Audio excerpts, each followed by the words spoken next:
நேயர்களுக்கு அன்பு வணக்கங்கள். ரோபோலிக்ஸ் நிகழ்ச்சிக்கு உங்களை வரவேற்பது விக்ரம் ரவிசங்கர் மற்றும் தகவல்களின் நாயகன் ரோபோ. வழக்கம் போல இன்னைக்கும் நமக்காக நிறைய சுவாரஸ்யமான ரகசிய தகவல்கள் தயாரா இருக்கு. நிகழ்ச்சிக்குள் செல்லலாம்.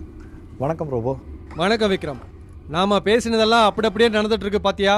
நானே அதைத்தான் ரோபோ கேட்கணும்னு நினைச்சேன். நீ சொல்றதெல்லாம் எப்பவுமே நடந்துகிட்டு தான் இருக்கு. ஆனா சமீப காலமா அப்பப்போ டக்கு டக்குன்னு நடக்குது. சொல்லி வாய மூடல, அதுக்குள்ள தலைமை அதிகாரி வீட்டுல சோதனை நடந்துச்சு. பின்ன ரோபோன்னா சும்மாவா? தலைமை அதிகாரி ஒருத்தர் பதவியில் இருக்கும் போதே அவர் வீட்டுல ரெய்டு நடக்கிறது இதுதான் முதல் முறையாமே. தலைமை அதிகாரிங்கிற பட்சத்துல இதுதான் முதல் முறை. வரலாற்றுக்கு வேணும்னா இது புதுசா இருக்கலாம், ஆனா குறிப்பிட்ட அந்த அதிகாரிக்கு இது ஒன்றும் புதுசு இல்ல, பழக்கப்பட்ட விஷயம்தான். எப்படி சொல்ற? அவர் இதுக்கு முன்னாடி காஞ்சிபுரத்தை ஆட்சி செஞ்சுக்கிட்டு இருக்கும் போதே அவர் வீட்டுல ஒரு தடவை ரெய்டு நடந்திருக்கு. அப்போ அந்த அனுபவம் அவருக்கு கை கொடுத்துருக்கணுமே. அது என்னமோ உண்மைதான். அனுபவம் கை கொடுத்தாலும் சக அதிகாரிகள் காலவாரி விடாம இருந்தா மாட்டி இருக்க மாட்டாரு. என்ன சொல்ல வர்ற? குழப்பாம தெளிவா சொல்லு ரோபோ.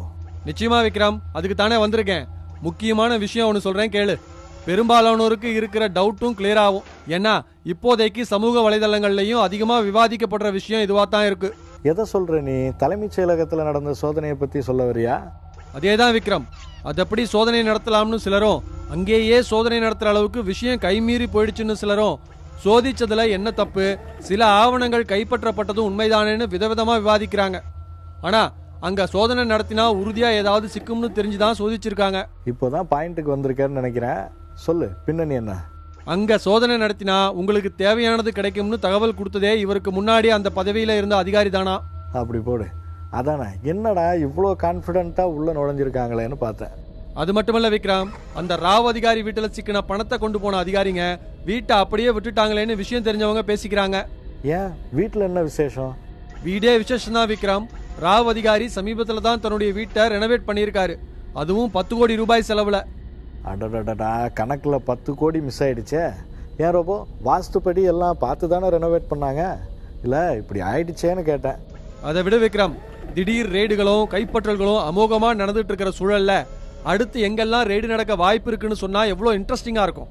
செம்ம இன்ட்ரெஸ்டிங்கா இருக்கும் ரோபோ, சொல்லு. ஷாக் அடிக்கிற துறையை பார்த்துக்கிட்ட முன்னாள் அமைச்சர் ஒருத்தருக்கு தான் அடுத்து ஷாக் அடிக்க போகுது. இப்போ கொஞ்ச நாட்களுக்கு முன்னாடி தானே அவர் வீட்டில் ரெய்டு நடந்துச்சு. கூடவே அந்த முன்னாள் தலைமை அதிகாரி வீட்லயும் நடந்துச்சு. 2 பேர் வீட்லயும் மறுபடி ரெய்டு நடக்க வாய்ப்பு இருக்குன்னு தகவல்கள் வருது. முன்னாடி நடந்ததுக்கும் இப்போ நடக்க போறதுக்கும் நிறைய வித்தியாசம் இருக்குன்னு வேற சொல்றாங்க. அப்படி என்ன வித்தியாசம்? எடுத்து விடு. இந்த முறை மத்திய அமலாக்கத்துறைக்கு நிறைய ஆதாரங்களும் ஆவணங்களும் கிடைச்சிருக்கான். ஒரே ஒரு எடுத்துக்காட்டு சொல்றேன், கேட்டுக்கோ. ஷாக் அடிக்கிற துறை அவர் பொறுப்புல இருக்கும்போது நிலக்கரி இறக்குமதி பெரிய அளவுல நடந்திருக்கு. எல்லாமே குறிப்பிட்ட ஒரே நாட்டில இருந்து தான் வந்திருக்கு, அதாவது இந்தோனேஷியாவில இருந்து. புரியுது. அந்த இந்தோனேஷியா கம்பெனில ஏதோ டீல் பேசி கச்சிதமா வியாபாரம் பண்ணிருக்காங்க, அப்படிதானே?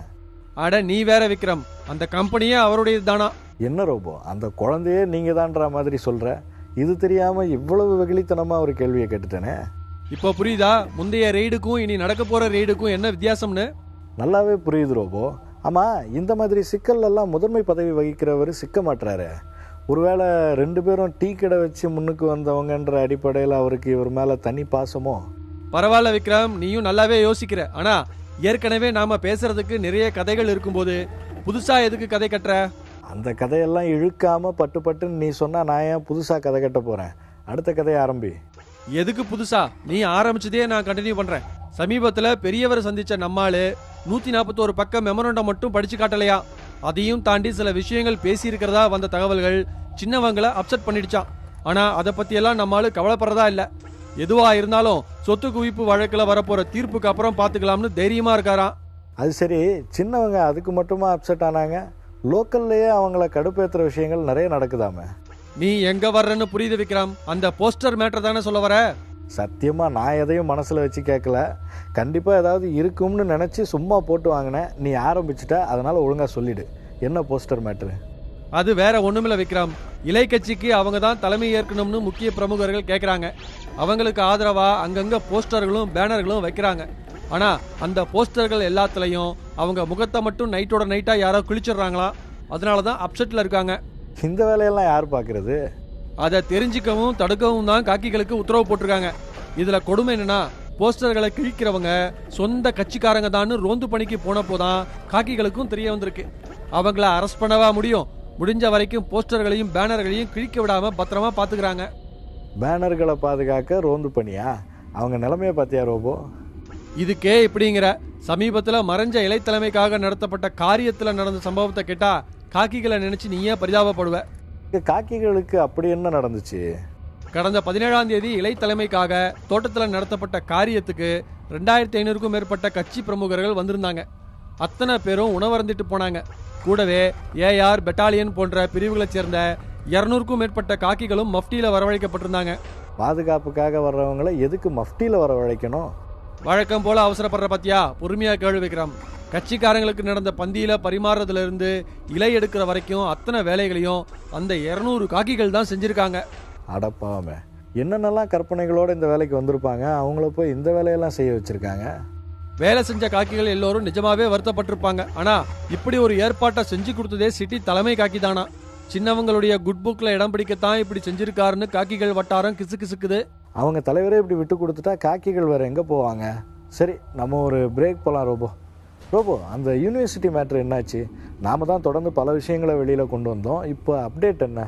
நீ கேட்காட்டினாலும் நானே அந்த சப்ஜெக்டை ஆரம்பிக்கலாம்னு இருந்தேன். போன வாரம் வேற நாம அந்த மேட்டரை டச் பண்ணல. நாளுக்கு நாள் அந்த பிரச்சனை விஸ்வரூபம் எடுத்துக்கிட்டு இருக்கு. இப்போ புதுசா என்ன நடந்துச்சு? பதவி போயிடுமோன்னு ஆட்டம் கண்ட பல்கலைக்கழக தலைமை தன்னை எப்படியாவது காப்பாற்ற சொல்லி மன்னார்குடி வட்டாரத்துல தஞ்சமடைஞ்சிருக்காராம். இது நான் எதிர்பார்த்தது தான். இப்போ அவங்க மூலமா பிரச்சனையை முடிவுக்கு கொண்டு வர பாக்குறாராமா? ஆமா விக்ரம். ஆனா அவருக்கு எதிராக செயல்படுற குழுவினரும் தீவிரமா செயல்படுறதுனால பல்கலைக்கழக தலைமையின் பதவி சீக்கிரமே பறிபோறது கிட்டத்தட்ட உறுதியாயிடுச்சு. எப்படி? வழக்கம் போல முன்கதை சுருக்கத்தோட விவரமா சொல்லு. முண்டாசு கவிஞர் பல்கலைக்கழக பணி நியமனத்துல நடந்த முறைகேடுகளை பத்தி முதலாக நம்ம நிகழ்ச்சியில வெளிப்படுத்தினோம். ஆரம்பத்துல அது பொய்யான குற்றச்சாட்டுன்னு மறுத்து வந்த பல்கலைக்கழக தலைமை ஆதாரங்களோட நாம சொல்ல ஆரம்பிச்சதும் ஆட்டங்கண்டு போனாரு. தொடர்ந்து மற்ற ஊடகங்கள்லயும் செய்திகள் தொடர்ச்சியா ஆதாரங்களோட வெளிவர தொடங்கினதுதான் இந்த பிரச்சனையில பெரிய திருப்பத்தை ஏற்படுத்திச்சு. மற்ற ஊடகங்கள் நடந்த விஷயங்களை சொல்லிக்கிட்டு இருந்த நிலையில நாம நடக்க போற விஷயத்தையும் ரகசிய தகவல்களையும் வெளிப்படுத்தினோம். இது அந்த முறைகேட்டில் தொடர்புடையவங்களுக்கு பெரிய தலைவலியை ஏற்படுத்துச்சு. தகவல்கள் நமக்கு எப்படி கிடைக்குதுன்னு தெரிஞ்சுக்க தனி குழுவே செயல்பட்டுச்சு. முன்கதை போதும் ரோபோ, இப்போ விஷயத்துக்கு வா. நம்ம நிகழ்ச்சியின் எதிரொலியா கடந்த 2 வாரத்துக்கு முன்னாடி பல்கலைக்கழக தலைமை ஈரோடு கல்லூரி முதல்வர் மற்றும் கவர்னர் நாமினி 3 பேரையும் விசாரணைக்காக உயர்கல்விகளை பாத்துக்கிற அதிகாரி அலுவலகத்துக்கு அழைக்கப்பட்டாங்க. அந்த விசாரணையில இவங்க எல்லோரும் சிக்கிறது உறுதியாயிடுச்சு. ஈரோடு கல்லூரி முதல்வர் தன்னுடைய கல்லூரியில நிரந்தர பணியிடங்களை நிரப்புறதுக்கு 4 கோடிக்கு மேல பணம் வாங்கினதை ஒத்துக்கிட்டாராம்.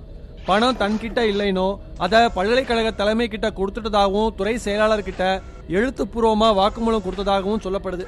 அதே போல கவர்னர் நாமினியும் நடந்ததை ஒத்துக்கிட்டு முறைகேடுகள் நடந்திருக்க அதிக வாய்ப்பு இருக்கிறதா எழுத்துப்பூர்வமா வாக்குமூலம் கொடுத்துட்டாராம். அப்ப எல்லாம் முடிஞ்சு போச்சா? நடவடிக்கை மட்டும்தான் பாக்கியா?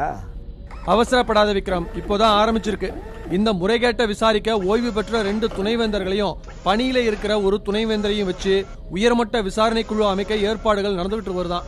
ஆனா அதிலும் முறைகேடு நடக்கிறதா சொல்லப்படுது. அதுலயுமா? எப்படி ரொம்ப சொல்ற?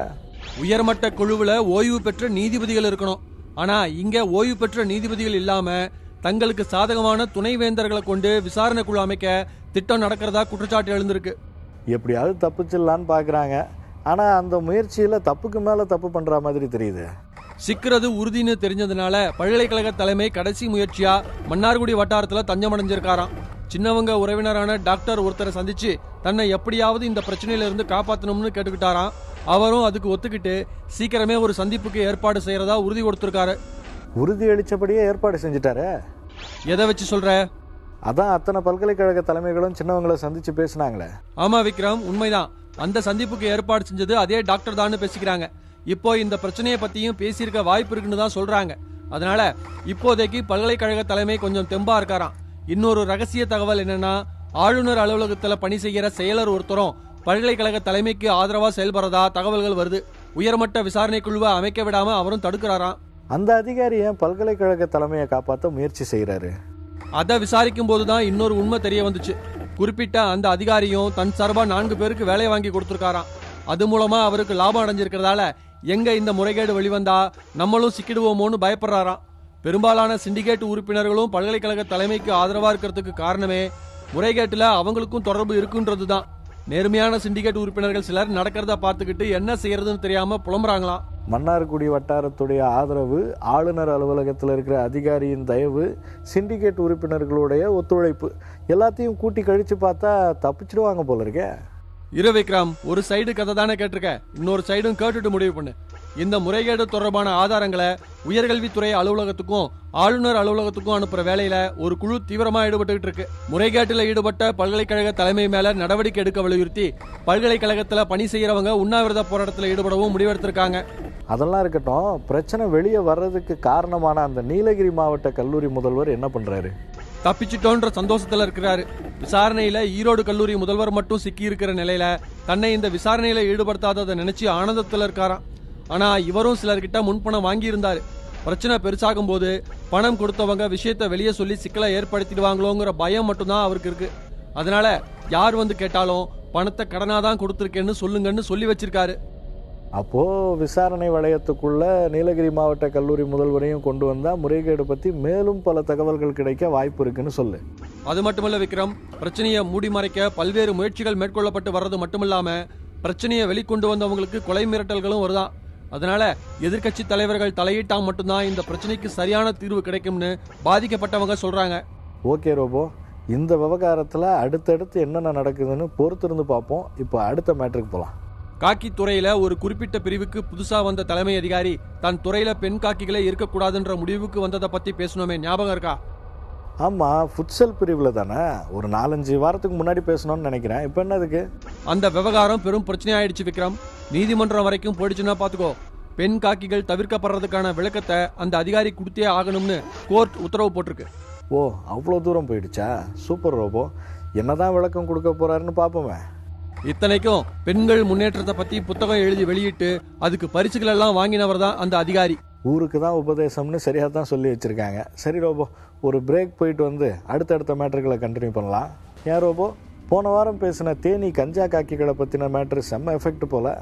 ஆமா விக்ரம், இருக்காதா பின்ன, சும்மா பின்னி எடுத்தோம்ல. எஸ்ஐகள், தனிப்பிரிவு போலீசார் மற்றும் கஞ்சா வியாபாரிகள் தொடர்புன்னு போட்டு பட்டையை கிளப்பிட்டோம்ல. வேற ஏதாவது தேனி மாவட்ட விசேஷம் இருக்கா இந்த வாரத்துக்கு? எப்படியும் நீ சும்மா இருக்க போறதில்ல, அதனால தான் நானே கேட்டேன். தேனி மாவட்டத்தில் இல்லாத விஷயமா விக்ரம்? அள்ள குறையாம இல்ல கொட்டிக்கிட்டு இருக்கு, சொல்லத்தான் நேரம் இல்ல. நல்ல மேட்டரா இருந்தா உனக்குன்னு நேரம் ஒதுக்க மாட்டேன்னு யார் சொன்னா? அந்த அள்ள குறையாத மேட்டர்ல இருந்து ஒன்னு அள்ளி விடுறது. உடலா விக்ரம், உனக்கு ஞாபகம் இருக்கா? கேரளாவுக்கு இறைச்சிக்காக கொண்டு செல்லப்படுற மாடுகள் படு சித்திரவதைக்கு ஆளாக்கப்படுதுன்னு ஏற்கனவே சொல்லியிருந்தோம் இல்லையா? ஆமா ரோபோ, அளவுக்கு அதிகமா ஒரு வண்டியில மாடுகளை மூச்சு விடக்கூட முடியாத அளவுக்கு நெருக்கமா ஏற்றி அது தூங்காம இருக்கிறதுக்காக கண்ணுல பச்சை மிளகாய் அரைச்சி தேய்ச்சி விடுற கொடுமையெல்லாம் சொன்னியே. அதுலதான் இந்த வாரத்துக்கான மேட்டர், சொல்லவா? அட, என்ன கேள்வி இது? அடிச்சு விடு, அலறட்டும். விக்ரம், இந்த ஹைவே பேட்ரோல்னு போலீஸ்ல ஒரு பிரிவு இருக்கு தெரியுமா? ஆமா, ஹைவே பேட்ரோல் தானே நெடுஞ்சாலையை கண்காணிக்கும் பணியில ஈடுபடுறாங்க.